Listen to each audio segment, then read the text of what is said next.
Zubeldia não é o vilão. Ele é o mestre que o Fluminense precisa.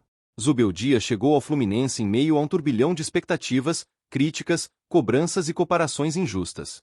A torcida tricolor, sempre apaixonada e exigente, queria ver o técnico argentino como um mágico capaz de transformar a base em ouro instantaneamente, como se bastasse um toque de varinha para revelar novos craques prontos para brilhar no Maracanã. Mas o futebol, esse jogo de paciência e construção, não se faz em 2 toques. E quem entende disso com profundidade é justamente Zubeldia, um treinador que carrega na alma o DNA da formação, da lapidação e do desenvolvimento humano antes mesmo do técnico.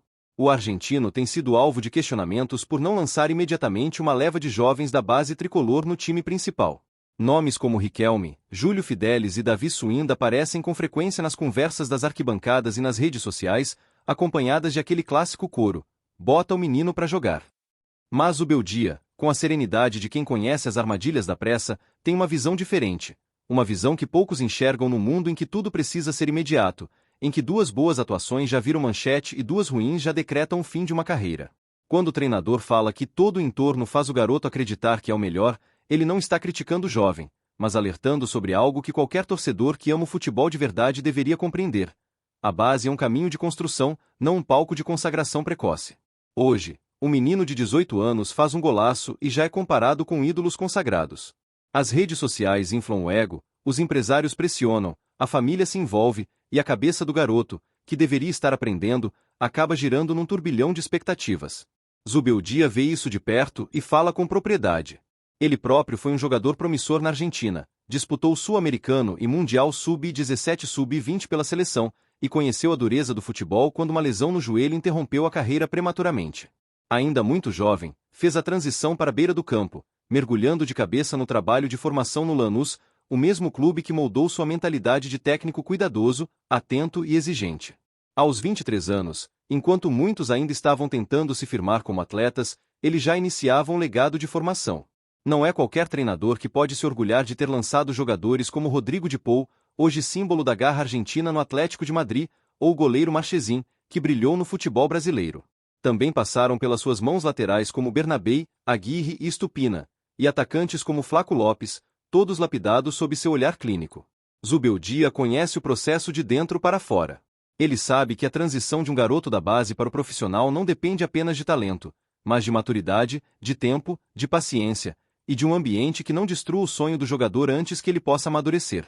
Quando ele cita Riquelme, por exemplo, não é à toa. O jovem tricolor tem um potencial enorme, e o próprio treinador reconhece isso. Mas ele também vê que o futebol moderno, com seu ritmo acelerado e seu imediatismo cruel, não dá espaço para paciência. Se nos derem tempo, ele pode ser um grande jogador, disse o argentino. E ele está certo. O problema é que, no Brasil, a palavra tempo virou quase um insulto para o torcedor que quer resultado já. Zubeldia tem razão ao dizer que o treinador hoje vive um dilema cruel. Se aposta no jovem e ele falha, é criticado por arriscar demais. Se segura o garoto para prepará-lo com calma, é acusado de não aproveitar a base. O argentino sabe que o equilíbrio é difícil, mas ele prefere a construção sólida à pressa inconsequente. Ele não quer que Riquelme, Fidelis ou Suind virem promessas queimadas antes da hora. Ele quer que eles virem jogadores completos, prontos para sustentar a camisa tricolor com orgulho e responsabilidade. O curioso é que muitos que o criticam talvez não saibam que a principal virtude de Zubeldia em sua carreira foi justamente o uso de jovens. Ele próprio admitiu: "Minha virtude número 1 era usar jogadores da base." O que mudou não foi sua filosofia, mas o contexto do futebol moderno. O técnico argentino continua acreditando na juventude, mas entende que o ambiente precisa permitir o trabalho. Sem isso, nenhum projeto resiste. É preciso lembrar que ele chegou ao Fluminense com a missão de reorganizar o time no momento decisivo, mirando a semifinal da Copa do Brasil. Era um desafio imediato, de alta pressão, em que cada erro custava caro. O primeiro passo, portanto, era compreender o elenco profissional, conhecer cada jogador, entender as dinâmicas internas e os potenciais. Só depois disso ele poderia começar a olhar com mais profundidade para a base. E ele mesmo deixou isso claro: o foco inicial seria o grupo principal, mas olhar sobre os jovens viria em um segundo momento, e virá. A torcida tricolor, que carrega no peito a paixão e a emoção como combustível, às vezes esquece que o futebol também é planejamento. Zubeldia é um técnico que pensa no amanhã, não apenas no placar de hoje. E isso é raro num cenário onde o imediatismo consome projetos promissores. Ele enxerga além, pensa na estrutura, na continuidade, na formação de um clube que não dependa apenas de um lampejo de talento, mas de um trabalho bem feito do início ao fim. É evidente que o Fluminense tem um tesouro nas divisões de base. A Xerém é uma das fábricas de talentos mais respeitadas do país. Mas talento precisa de direção, precisa de mãos firmes, de alguém que saiba moldar, lapidar e preparar. E nisso, poucos têm o olhar clínico e a experiência de Zubeldia. Ele é um técnico de processo, de disciplina, de método. Ele sabe o momento certo de dar liberdade e o momento certo de cobrar. Quando ele fala da influência do entorno, pais, empresários, redes sociais, ele toca em um ponto crucial.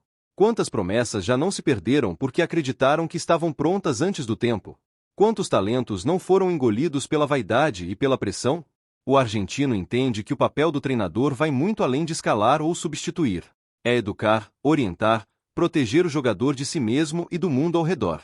Por isso, quando ele defende paciência com Riquelme, não está pedindo complacência, mas sabedoria. Está pedindo que o torcedor tricolor enxergue o futuro com calma, porque o verdadeiro craque se forma com tempo, suor e maturidade. E o Fluminense, mais do que qualquer outro clube, sabe o valor de formar dentro de casa. Zubeldia tem um perfil que casa com a tradição tricolor. É técnico de ideias, de convicções, de entrega. É intenso, mas também estrategista. Ele valoriza o toque de bola, a posse, o raciocínio rápido, mas não abre mão da disciplina tática e do preparo mental. É o tipo de treinador que pensa cada detalhe, que estuda o adversário, que planeja o treino com objetivo. E mais do que isso, ele acredita no jogador. A missão dele agora é colocar o Fluminense entre os grandes protagonistas da temporada. A equipe ocupa a 7ª colocação, com 47 pontos, e tem um desafio importante pela frente contra o Mirassol no Maracanã. É nesse tipo de jogo que o argentino mostra seu pulso. Ele sabe motivar, sabe reorganizar, sabe encontrar soluções dentro de um elenco que ainda está em formação. Há quem critique a demora para ver mais jovens da base no time, mas há também quem enxergue a lucidez de sua estratégia. Porque, no fim das contas, o torcedor que ama o Fluminense quer mais do que vitórias momentâneas, quer um futuro sólido, com um time que represente o espírito guerreiro e técnico do clube. E Zubeldia está construindo exatamente isso, tijolo por tijolo, treino por treino, conversa por conversa. O argentino é, acima de tudo, um arquiteto do futebol. Ele não trabalha com impulsos, trabalha com convicções. E se há alguém capaz de transformar a base tricolor em uma nova geração de ouro, esse alguém é ele. Pode parecer lento aos olhos impacientes, mas o que ele está plantando agora vai florescer com força no futuro. E quando isso acontecer, até os críticos vão aplaudir. Porque no fundo, todos queremos o mesmo: ver o Fluminense forte, competitivo, vibrante e fiel à sua história. E para isso, ter Zubeldia no comando é um privilégio que o tempo vai provar. Zubeldia parece que sabe o que está fazendo. Para nós torcedores resta confiar e torcer para que o seu trabalho dê muito certo. Esperamos que suas escolhas sejam sempre a melhor escolha para o Fluminense.